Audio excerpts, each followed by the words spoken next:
In this video, I'm going to show you how to make your resume stand out, and I'm going to share with you my first ever UX research resume. What is up, lover researchers? It's Kevin. Welcome back to another video, and today I want to share with you the exact resume that I used to apply to my first UX research jobs. Why? Because I want to show you some tactics that I used to get a better chance at transitioning and how I evolved my resume rejection after rejection, all to help you so you don't have to struggle the way I did. So for those of you transitioning from another field, as you take a look at my resume, you're going to have different experiences from me. Not better, not worse, just different, and that's okay. Some of you might have more experience, some of you less, and I want to be mindful of that. My resume is not perfect. Everybody has their own career paths, and that is what makes UX so great. Everybody brings something different to the table. Now with that in mind, if you're ready, I'm ready. Let's get it. Alright, this is my resume, y'all.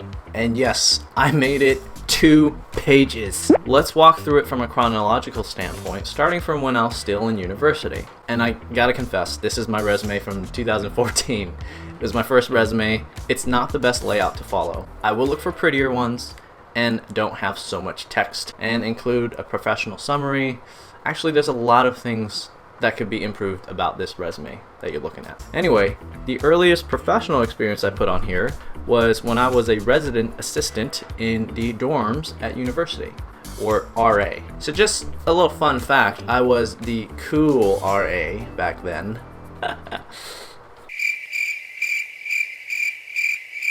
And as RAs, we were all required to have training in therapy, or client-centered therapy to be specific, because we needed to be able to handle potential conflicts between roommates or the residents in the halls. My job was to foster a safe, fun, and inclusive environment while mentoring over 60 freshman students as they transitioned to their first year in college.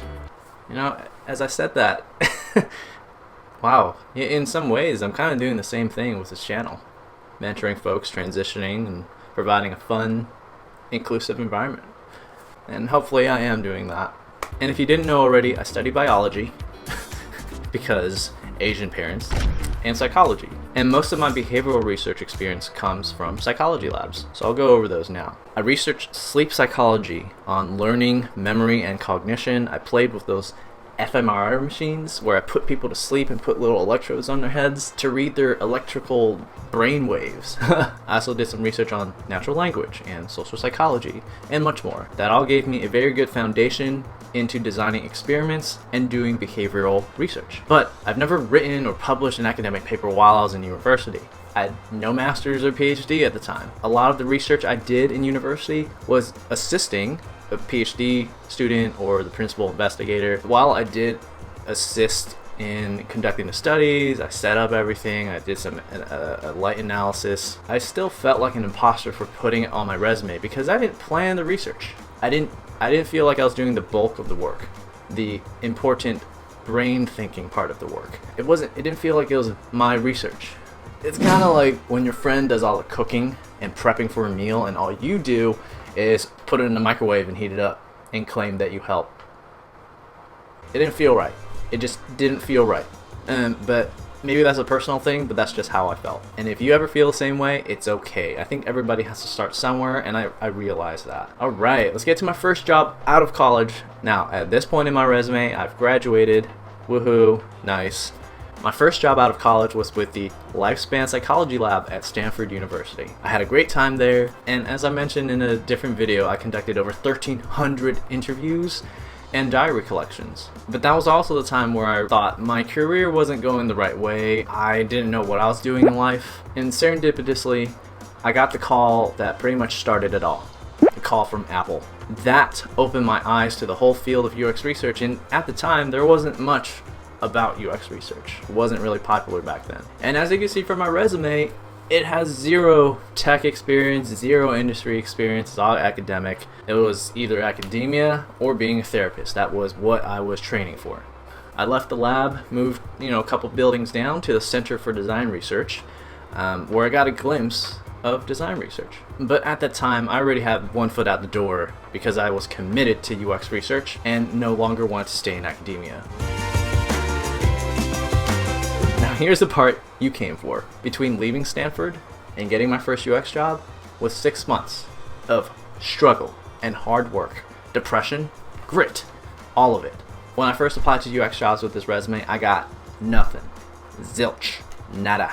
In the first 2 months after I left, I read UX books, I took online courses like human-computer interaction, questionnaire design, gamification, advanced competitive business strategies, and practiced with McKinsey and Boston Consulting Group consulting case studies.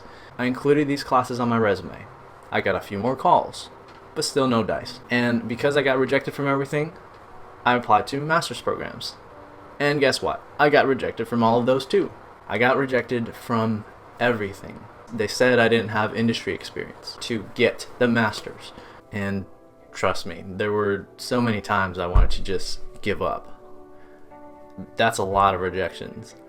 It can be very discouraging, but I'm glad I didn't, because otherwise I wouldn't be here helping thousands of badass UX leaders. Anyway, after a while I realized you can't just keep taking classes. You gotta showcase what you've learned. At this point in my resume, this is where I did all the learning and I started to do my own projects. If you haven't seen my video on how I became a UX researcher, go check that out here in the description below. I basically would do my side projects, document it, create my first portfolio and include that in my resume. And it wasn't a magic bullet. It wasn't because I have the portfolio on my resume that I instantly got the job. I still went through another, I don't know, 20. I basically had a total of 60 rejections by the time I got my first UX research job. So that was how I evolved my skills and my resume. As I reflect on how rapidly the UX research field has grown and evolved over the past few years, I have to think, would my resume back then be good enough now? Who knows?